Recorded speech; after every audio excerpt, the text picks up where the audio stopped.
who are business people, who are extremely successful, they don't give business cards. They're in a room full of people wanting to connect with them. The biggest challenge for us was that we needed to transform a Boeing 777 in a conference for influencers and celebrities from all around the world. Money does not create trust with reputation, good in taste. People can see and read your education in the way you move, the way you talk, the way you look, the way you smell. You smell nice today. The one thing that I will probably introduce across all hotels, it's more cultural awareness about Korean culture itself. What is the Korean hospitality way? I have two friends. 안녕하세요. 현지시간의 ㅅ현지인입니다. 오늘은 정말 특별한 게스트를 모셔왔어요. 제가 얼마 전에 1111이라는 소셜 다이닝 이벤트에 참석을 하게 됐는데 한 자리에 11분만 모셔서 저녁 파티를 하면서 서로를 알게 되는 그런 특별한 컨셉의 파티였어요. 1% 클럽이라는 굉장히 제가 좋아하는 채널과 Circolo Life라는 조직에서 오거나이즈를 하신 그런 이벤트였는데 Circolo Life의 창립자 알바로 다자님을 오늘 특별히 모시게 되었습니다. 알바로 다자님 모시겠습니다. Hi, Hi. Thank you so much. My name is Alvaro. I live in Abu Dhabi and I'm the CEO of a company called Circolo. Circolo is a company that creates experiences and delivers hospitality, luxury and high-end projects around the world in the areas of events, architecture and products. And currently we are present in 84 countries through 7 subsidiaries, one of those being in Korea. Amazing, amazing. I was so honored to participate in your first dinner in Seoul. So we will get to the concept of the dinner, but can you maybe explain a little bit more about how you describe and how you define yourself as the global experience architect? Thank you very much for this question. And everything goes back to the idea of why architecture is important in the world and why architects play a role. When I was in uni, I remember that one of our professors would say that architects were there to continue God's plan of creating the world. And to some extension, architects did that for very many years, right? And with time, and the needs of the people increase, and the way people live the world spread across different segments. Right. And architecture fell short in responding to that dynamic and became just shell where activities will live, but not necessarily transformational infrastructure that it was meant to be. Right. They don't anymore contemplate a building if last for generations, but they interact more on the basis of the moments that they live. And this is what experiential architecture is and the mission that it has. Experiential architecture is there to give people the opportunity to transform the way they think through moments, not through spaces. And where you can see it more is in spaces that are designed for people to interact with them. The reason why it's so relevant now is because while traditional architecture gives you the opportunity to live in a space, that traditional architecture, if it's high quality, is usually very hard to access. Not everyone has access to that. That is true. But the opportunity that you have to transform the life of someone through an event, through a pop-up, through an activation, through an infrastructure that is living there for 3 months or for 6 months, or living in a commercial space like a coffee shop, a restaurant, a hotel, it's immense. Because people who are just passing by can have the most transformational moment in 1 hour taking a cup, drinking a coffee, or in one space when they meet 11 individuals, right? And this is all through principles of architecture that now are downscaled to the size of humans and is distributed through interactions rather than spaces. Wow.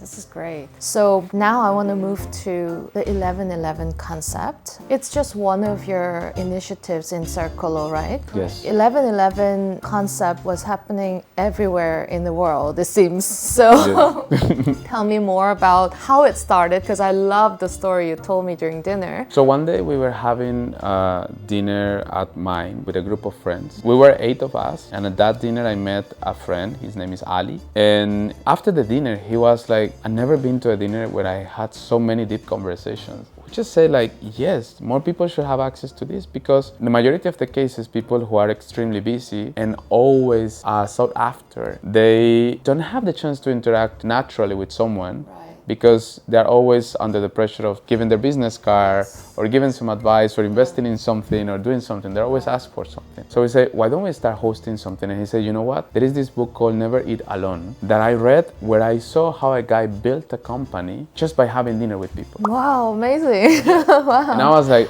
this is quite cool. Yeah. Let's have a dinner. But then we say, like, what do we call it and how many are we? We need to be an even number because it will be nice if there is a host and people just match. I see. That's why it's 11. Yes, okay. and people connect. We say, when are we hosting the dinner? Well, why don't we host it on the 11th of each month so it's easy to remember?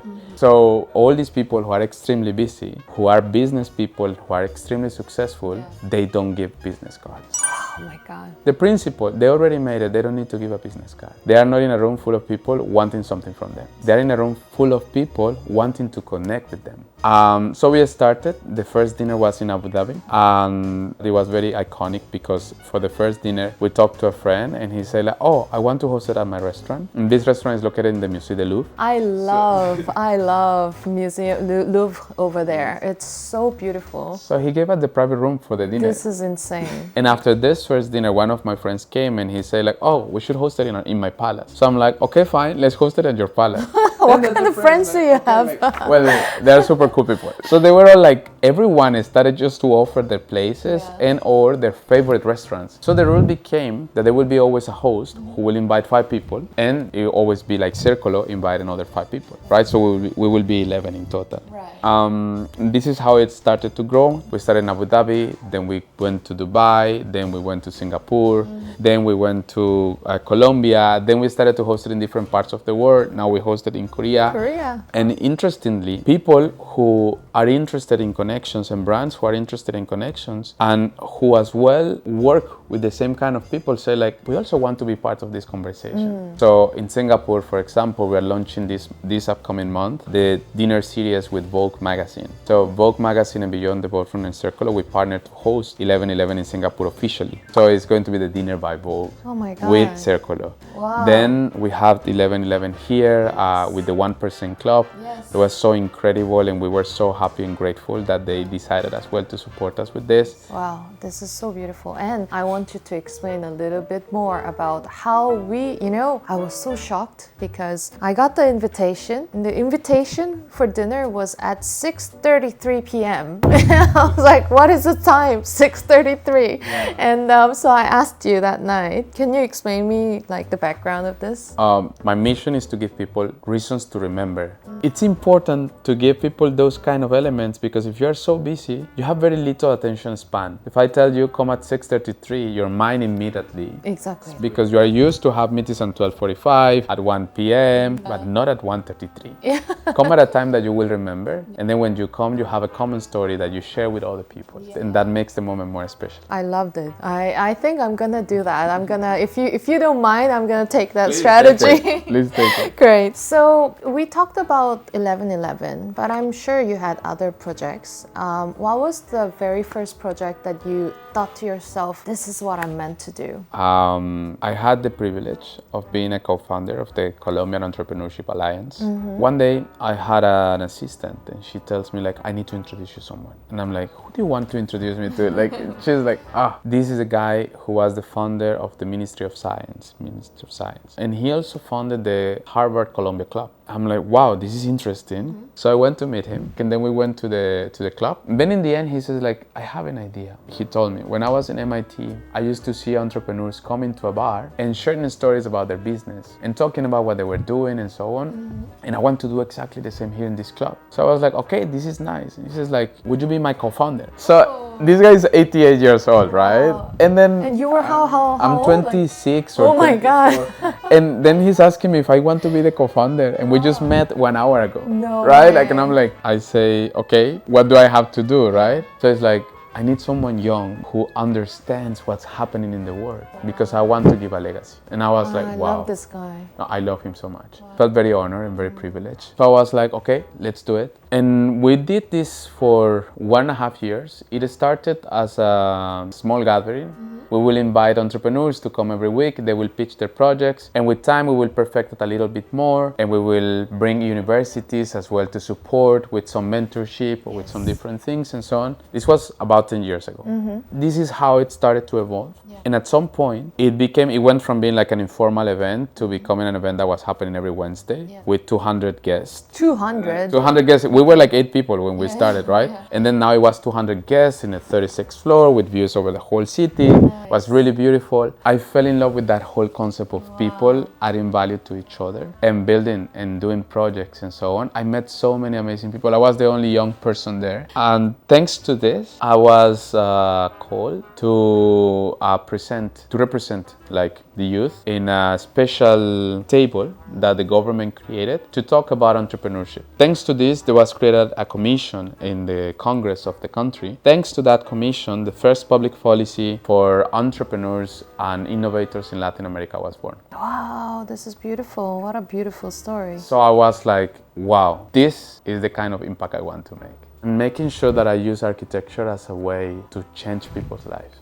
Amazing. So I want to know, like, realistically speaking, right now, for example, 11/11 that I was invited to, I didn't pay anything, like you said, which means you're not getting paid by your participants. How do you generate revenue? So Circolo has a portfolio of clients. Yes. Our clients gravitate around different segments, being government, luxury brands, tech brands, and hospitality brands. So brands pay us to create IPs for them. So these IPs are events concepts or spaces or retail concepts. Right. And a very important thing to mention about this is that many of our clients are global. So when you talk about a government, the problem that we solve, for example, for a government, for a luxury brand, or for a tech brand, or a hospitality brand, is not doing the event or doing the design. The problem that they actually have is logistics. And that's the problem that we solve. Yeah. Because a government that has investment offices around the world, a tech company that has a community around the world, and a luxury brand that has shops around the world, they need consistency. And they usually need to hire 5 or 10 different agencies every time they execute something, right? So if you want to execute 30 events in a year, in every country you need to hire the printer, the producer, the manufacturer, the builder, the designer. And then you need to get the license, right? And now multiply it for 30 countries. What we do very well is we manage that consistency. I see. They hire us. And then we work with local suppliers in every market where we operate. And we train the suppliers, we certify them, and we include them as part of our team. So when we need to deliver a project of any scale, we include them in the project. And we manufacture or deliver or operate or produce. This is how we make money. Okay. Do you have can you maybe tell us about maybe few events that you did? And the airplane event, is that part of 11/11 or is it part of something else? I traveled out of the country for business trip. I had a meeting that I kept postponing all the time. When I came back, I told this person, hey, please, let's meet. When we were in a meeting, she took me to meet a client. And then my client asked me like, hey, by the way, we need to have a partnership with an airline to have a discount code. And I said, oh, I happen to know someone. This person that I was postponing all the time was listening all along. She said like, did you say that you know this airline? I said, yes. Oh, I need to introduce you to someone. That same afternoon, we had a meeting with this new client, and then this new client said like, look, we want to host the biggest event the crypto world has ever seen. And he said like, I want the most exclusive event, and I want an event where people fly from all over the world. I want the most high-end event. And then in my mind, I was like, how high do you want this event? And I'm like, say no more. I have your idea, right? So he wanted to host these events for influencers and celebrities from all around the world. So we ended up engineering the whole thing on how this was going to happen. And the biggest challenge for us was that we needed to transform a Boeing 777 in a conference room. So we needed this to work as a conference room, as a party space, as a Shark Tank in the air, and as a lounge, right? Because people needed to sleep at some point. Oh my God. And in Singapore, there was an event called Token 2049 that was happening. So we say we need to fly people from Dubai to Token. So 9 hours, I need to design an agenda. When you are flying, every country that you are flying over, you need to request a license and a permit. It's 17 countries, so 70 licenses. We said like, okay, now we need to convince the airline because You cannot do all that. it cannot be a private jet. Of course, yeah. Because it has to be at Boeing 777. Long story short, we managed to get a plane from Qatar Airways because we wanted to give a really high-end experience, so it needed to be one of the best airlines in the world. Emirates for bringing people in the country from 41 different countries. Qatar Airways flying people from Dubai to Singapore. And Singapore Airlines flying people from Singapore to any other destination, right? So the top 3 airlines in the world for us. This was the second thing. And then the third thing is we wanted to make sure that people were really having fun. So before the day of the flight, we had an event at the Burj Khalifa. Wow. Right? For the 300 people. Amazing. And the day after they arrived, we had an event at Sushi Samba that just opened in Singapore. Everything sounds perfect. Everything was amazing. Everything was planned. And it's been one of the most successful events that we hosted, but as well, the biggest event in the crypto space in history. Yes, and highest, for In the sure. highest. Wow, In the highest. amazing. Okay, so you work with people. Yes. Connecting people. And I believe creating trust is very important. What do you think creates trust? Is it money? Is it clarity? Your vision? What do you think creates trust? I'll answer the question like actually with the words that you just mentioned. I think money does not create trust. Money creates perception. Real trust is built over time and is built through interaction. I am the one who believes that I prefer to meet people in real life first. I prefer to sit down with them. I prefer to become friends. Then we can do business. I think that trust as well is built with reputation. So it's very important to have an incredible reputation and to have a track record of things that you've executed successfully because that opens doors. I think that it's also very important to have a good team because the quality of your team speaks a lot about who you are. How good your team is at delivering, at following up, at executing, at structuring, at even dressing and showing up and coming on time for a meeting. How good is your team talks a lot about how good you are. The last thing that I would say that builds trust is taste. It's because humans, we connect to each other by association and we like to interact with people who have an understanding of who we are. People who get us, right? And for that, those people have a taste that is similar. I believe that those dimensions could define, for me, trust. The taste part was very unexpected, but it is true when you think about it. So you mentioned luxury, because in Korea, luxury is pretty big. I feel like everyone owns Mercedes, everyone owns Bulgari, everyone owns Chanel bag, you know. But in your opinion, because you work a lot around luxury, what is real luxury today, in your opinion? Silence. Silence. Yeah. Majority of people buy luxury goods and try to access the luxury world because they want to be seen. But real luxury is having the ability to be unperceived, to be able to work anytime, anywhere, however you want. To be able to go and use only your grace to access spaces. Your presence. When your presence is poised and it's articulated, people will notice that more than a bag. I agree. People can see and read your education in the way you move, the way you talk, the way you look, the way you smell. That is luxury. You smell nice today. I need to. Actually, it's very particular because in Korea, I learned recently that the most expensive smell is no smell. And that's very much associated with the idea of silence. Yes, that's true. Right? What you say is something so important because in the area or in the world of craftsmanship, what you value is rarity. And the experiences that you live together with that piece and the things that you associate with that is what makes it special.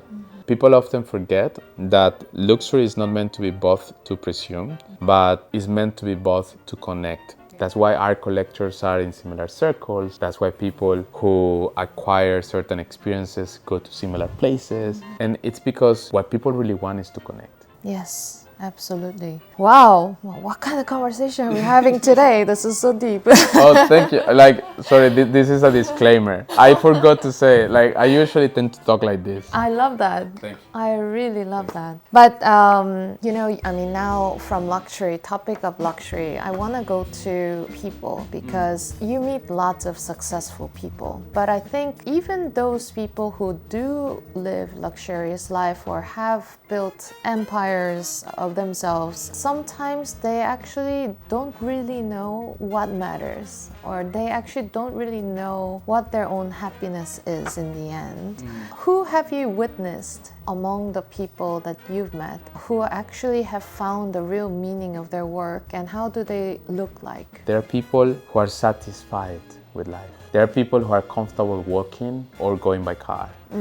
There are people who feel excited about something that was done with love, more excited about this than something that cost millions. I think that what makes me feel attracted so much to all these people is that they know that their worth is defined by how many people they change or how many lives they impacted. When you make a statement like this, it sounds like, oh, this sounds like kind of like not so financially stable.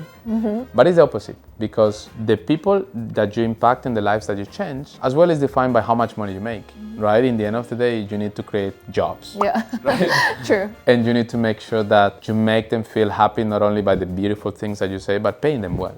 And having the capacity to take a stroll or to go by car means that you can afford whatever you want. Yeah. So to me, those people who achieve real happiness, they look like they had deep conversations with themselves, not with others. So they train, they eat well, they walk, they think, they read, they learn. That's what I want to look like. Great. Let's go to topic of hospitality a little bit, because I'm a hotel person myself, and your family business is also in hospitality, a part of it. Yeah. Then also I really do think what you do, connecting people, it's part of hospitality in the end. Let me ask you, how can you change a human behavior? Because actually, as a service operator and service provider, when I welcome people in my space, I want them to somehow, I actually want to somehow change their behavior so that they can really enjoy the space I made for them. And I'm sure as a hospitality person yourself, you have your own tactic or your own strategy.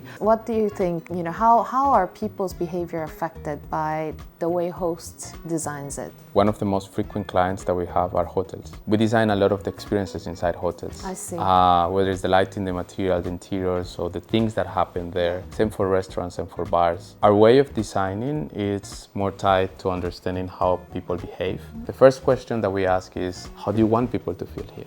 Because that defines the narrative, which is the second thing. One thing that is very interesting is that in Elements, one thing that cannot miss is relatability. Because, especially in hotels, talking about this, when you go to a hotel, you want to be comfortable. And for humans to feel comfortable, they need to feel at home.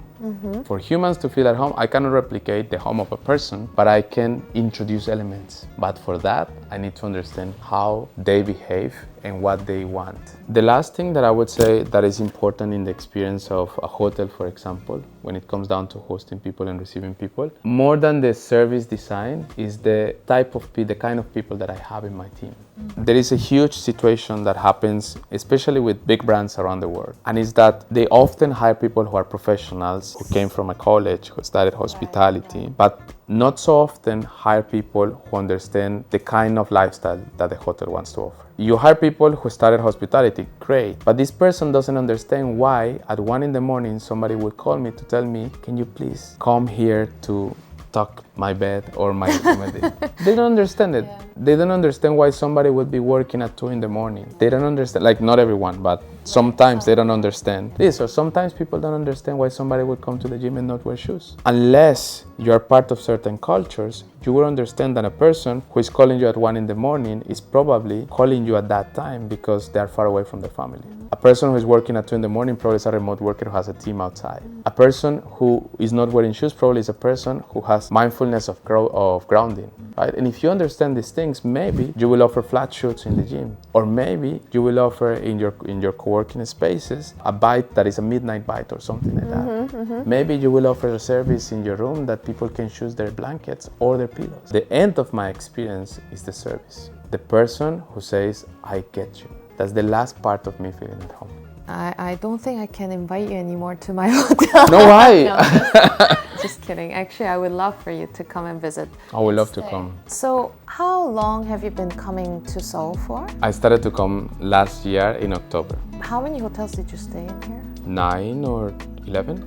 Okay. So Like 11 hotels, yeah. great. Let's say there is like a given number of like 9 to 11 Korean hotels or Seoul hotels that you stayed in. How would you change them and how would you reposition them? The first hotel that I stayed in, I came from Japan. I was 3 hours in traffic. It was not overnight, but like a flight that I started very early in the morning, so I didn't sleep very well. And when I came to the hotel, I came with a big smile, saying like, "Hi, how are you? Can you please help me with an early check-in?" And the person says like, "I'm sorry, I cannot help you, and you have to wake like the other people." And I was shocked.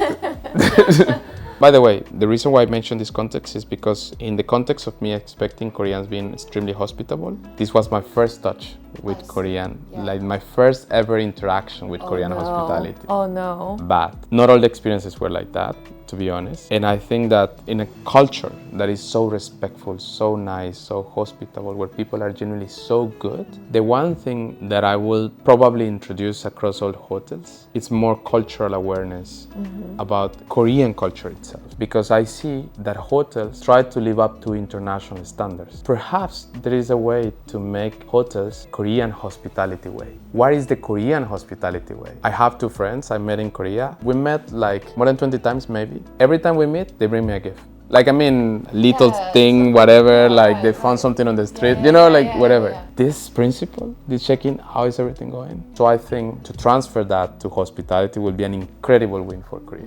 To not try to look like someone else, but to try to value that heritage in the service. Actually, it's funny that you say that because I never thought that part of us is service or hospitality. One thing that probably would be useful or would be a good thing to maybe brainstorm on is that taking away the idea of impressing and bringing more the idea of hosting could be very useful to focus on showing who you are. It's like when you are getting to know someone, right? Yes, yeah. And you're like, you really like someone. And you are like, but what should I do? How should I dress? Yes, What should I be? What should I? And then like at some point you are like, I should be myself. Yeah. Once you start being yourself, the person really start liking you. It's just, what would you do for someone? Or how would you behave with someone if you know that this person is traveling long and is tired, right? Because we are not asking them to become friends. We are more telling them, how would you show your kindness? Yeah. All right, so I think because we have to start wrapping up, let me ask you some personal questions. Ooh. So I'm not gonna be too personal here.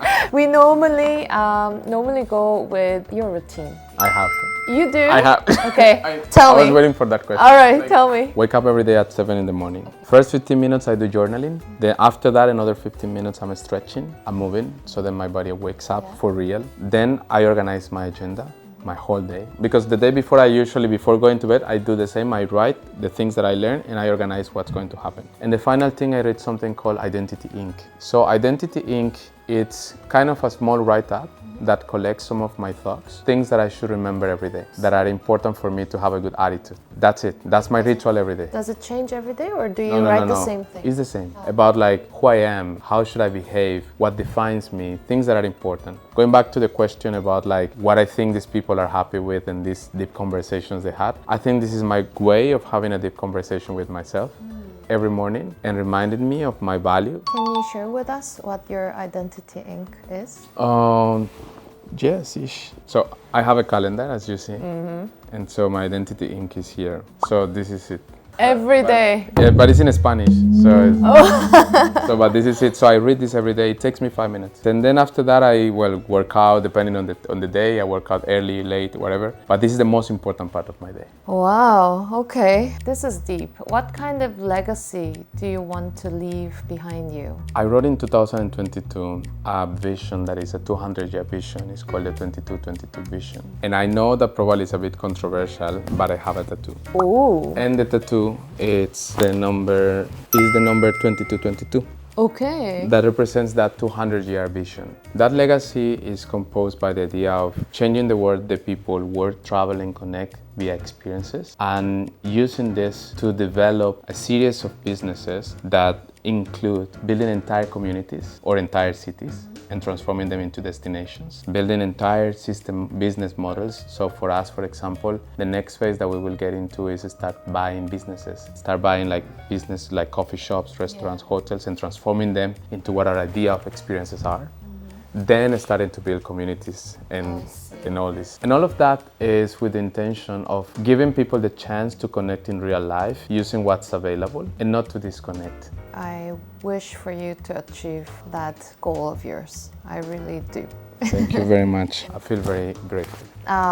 It's a signature question of my channel. In your off time, what is the most valuable hour of the day that you have? I think I already know the answer now, but The morning routine. 7 o'clock in the morning. 7 to 8 in the morning and 20 to 22, which is 10 p.m. with 22 minutes. Perfect. Amazing. So let me wrap up. I always find this part the most difficult.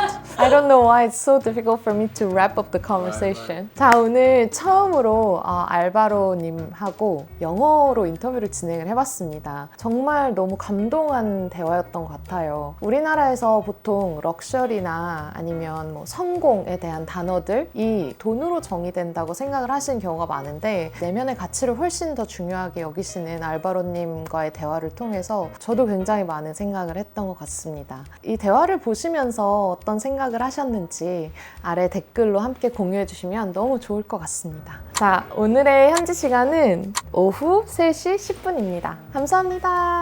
감사합니다. Thank you, Alvaro. Thank you so much, Leah. Appreciate it. Thank you so much. It was so great. I'm so happy and I'm so grateful. Thank you so much.